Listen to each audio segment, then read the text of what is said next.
Mesdames et messieurs, bonsoir et bienvenue au 20h sur Cam News 24 et Hit FM 103 depuis Garoua. Challenge Futsal Malik. Le 23 juillet, le stade de Gouna a vibré pour la première fois pour la première édition du Challenge Futsal Malik initié par Ahmed Malik Souley. En plus du match captivant entre Galaxy FC et 100 ans FC, une campagne de dépistage du VIH-Sida a été menée à Lyon Sport et sensibilisation. Absence d'observateurs électoraux. Dans l'actualité politique d'aujourd'hui, il n'y aura pas d'observateurs électoraux de l'Union européenne lors de la présidentielle d'octobre prochain. Toutefois, son engagement envers l'État et le peuple pour une élection inclusive, transparente et crédible reste intact. Voilà, mesdames et messieurs, pour le sommaire.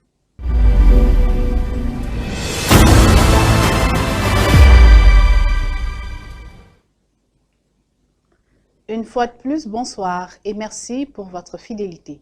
Le mercredi 23 juillet dernier, le stade de Gouna a vibré au rythme de la première édition du Challenge Futsal Malik, une initiative novatrice d'Ahmed Malik Souley. En plus d'un match captivant opposant Galaxy FC à 100 ans FC, les acteurs de la santé ont conduit une campagne de dépistage du VIH-Sida, Alliance Sport et sensibilisation. Cette journée mémorable a marqué les esprits et renforcé les liens au sein de la population locale. Pour plus de précisions, suivons Christian Woré et Bakanana. C'est mercredi 23 juillet, une page historique s'est écrite au mythique stade de Gouna dans l'arrondissement de Lac-d'Eau avec le lancement de la toute première édition du Challenge Futsal Malik 2025. Une initiative audacieuse portée par Ahmed Malik Souley, un visionnaire qui a su mobiliser bien au-delà des passionnés de futsal. Sous un ciel clément et dans une ambiance empreinte de fraternité, le stade municipal s'est transformé en véritable temple du vivre ensemble. Deux formations locales, Galaxy FC de Ourogaji et 100 ans FC, se sont affrontés dans un duel palpitant, alliant intensité, technicité et ferveur populaire. Mais cette rencontre sportive avait une portée bien plus grande. Profitant de ce rassemblement inédit, les acteurs de la santé ont saisi l'occasion pour lancer une campagne de dépistage volontaire du VIH-Sida, inscrivant ainsi la prévention sanitaire au cœur de l'événement. À la 12e minute, l'ouverture du score signé Mbappé pour Galaxy FC a enflammé les tribunes. La réplique ne s'est pas fait attendre. Mamoudou, capitaine du 100 ans FC, égalise à la 23e minute d'une frappe imparable. Mais c'est en deuxième période que le tournant du match s'opère. L'entrée en jeu du talentueux Mutchou changera la donne. D'un geste décisif, il offre la victoire à Galaxy FC qui s'impose sur le score final de 2-1. Au-delà de la performance sportive, c'est une véritable célébration du vivre ensemble et de la citoyenneté active qui s'est tenue à Gouna. En fusionnant sport, divertissement et santé publique, Ahmed Malik Souley démontre avec brio que le football peut être un puissant vecteur de sensibilisation et de transformation sociale. Le championnat dénommé Challenge Futsal Malik 2025. Je pense que c'est une première édition dans l'arrondissement de Lac-d'Eau qui peut se jouer à Gouna. C'est une compétition qui se joue dans les terrains Impération et Petit Bol, vulgairement appelé. Une compétition nationale mais peu vulgarisée. Ce sport a pour objectif de promouvoir le futsal dans l'arrondissement de Lac-d'Eau.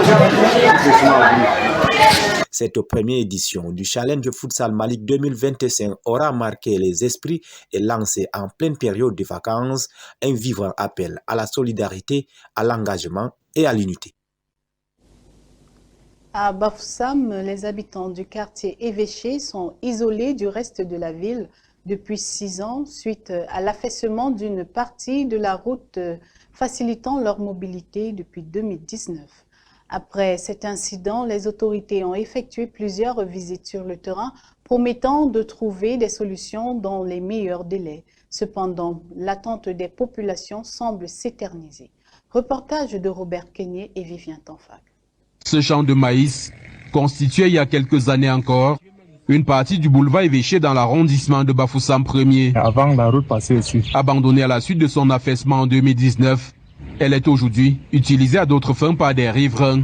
Pourtant, dans sa fonction première, Elle était d'une utilité capitale non seulement pour les habitants de la zone, mais aussi pour les usagers en partance ou en provenance du département du Noun. Quelqu'un tombe malade ici au quartier, vraiment, il faut qu'on pour aller en route, emprunter le taxi avant de venir porter la personne pour amener à l'hôpital. Avec cette route-là qui est coupée, ça bloque tout ici là, tout. La voie de contournement créée non loin n'a pas échappé à l'usure du temps.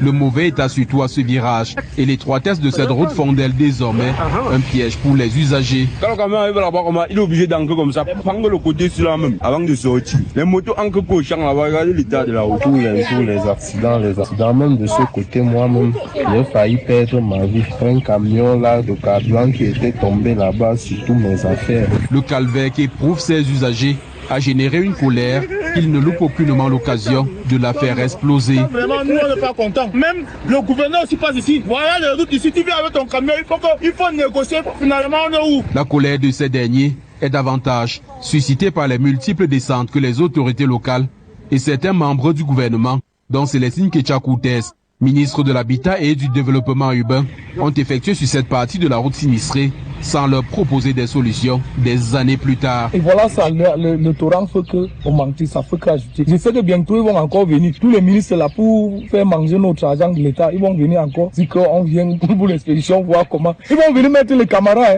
mettre les caméras partout, on voit, ils disent que on met les caméras, on dit que non, ça va passer. La route ainsi abandonnée se trouve à un jet de pierre de la nouvelle cathédrale de Bafoussam.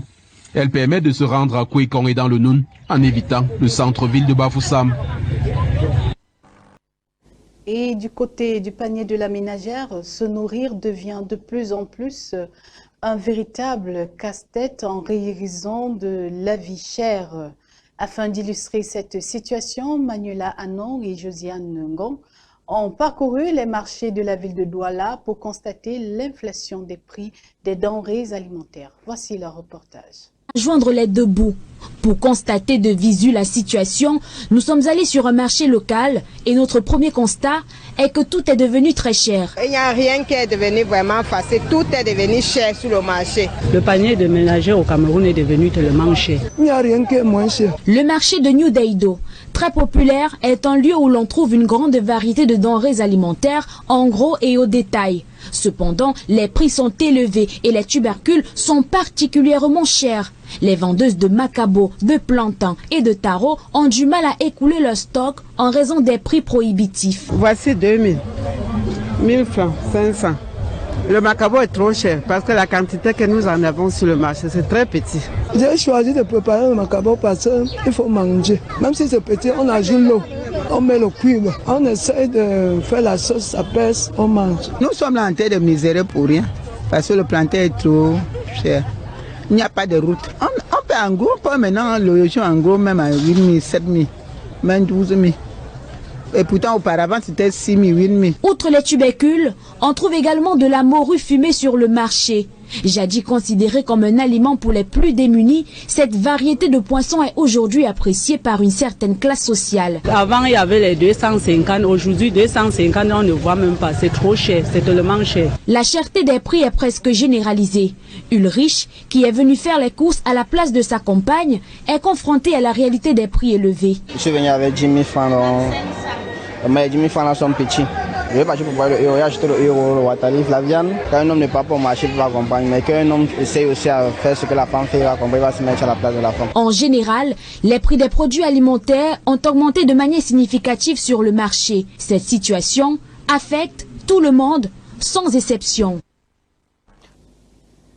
Et dans l'actualité politique de ce jour, il n'y aurait pas d'observateurs électoraux pour le compte de l'Union européenne lors de la présidentielle d'octobre prochain. Néanmoins, son engagement envers l'État et le peuple pour une élection inclusive, transparente et crédible demeure intact. Ce message fort a été adressé lors de l'audience accordée par le ministre de la Communication à l'ambassadeur chef de mission de l'Union européenne au Cameroun dans une atmosphère cordiale et un échange respectueux. Le diplomate a exprimé sa préférence pour une action discrète plutôt que pour une posture ostentatoire. Les détails avec Arnold Ngefak et Luc Vondon. Une ambiance courtoise, poignée de main appuyée. Ce jeudi, dans le salon d'honneur du ministère de la Communication, l'Union européenne est venue dire deux choses essentielles. Elle n'enverra pas de mission d'observation pour la présidentielle d'octobre prochain. Ne pas observer ne veut pas dire ne pas, enfin, ça ne montre pas un désintérêt de notre part. Et nous allons faire un suivi, bien sûr, de ces élections, de voir comment elles se déroulent. Et pour nous, très important qu'elles se déroulent bien. L'ambassadeur chef de délégation est entouré de ses collaborateurs. À côté de lui, René-Emmanuel Sadi et les siens. Les échanges sont francs, directs, mais empreints de respect mutuel. L'Europe mise sur la majorité du peuple camerounais et de ses dirigeants pour faire vivre un scrutin inclusif, transparent et crédible. Une élection qui permette à chaque voix de compter, à chaque candidat d'exister. Préalable pour lui. Le respect des libertés fondamentales, surtout dans cette période électorale sensible. Bien sûr, la liberté de réunion, la liberté d'opinion, la liberté de la presse, qui est aussi un sujet particulièrement sensible et délicat. Pour sa contribution à la réalisation de ce vœu cher, l'Union européenne présente au ministre une initiative conjointe avec les États membres. Objectif, combattre la désinformation, freiner les discours de haine et protéger les débats démocratiques. Au-delà de la présidentielle, les deux parties abordent aussi d'autres sujets brûlants. Actualité nationale, coopération internationale et climat médiatique.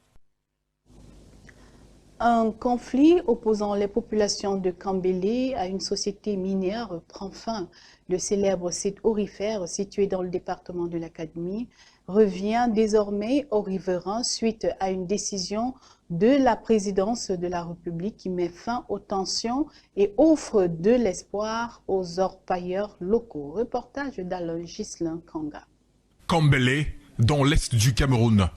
Un nom désormais synonyme de résistance et de victoire populaire. Pendant des mois, les habitants de cette zone aurifère ont dénoncé la cession de leurs terres à une société minière privée. Aujourd'hui, ils peuvent enfin souffler. La population, elle est fière de cette note. Nous disons une fois de plus, merci au chef de l'État. Grand merci au président de la République, son Excellence Paul Biya, qui a écouté les pleurs des jeunes de l'Académie. La tension est retombée suite à une note du ministre d'État, secrétaire général à la présidence de la République, Ferdinand Ngongo.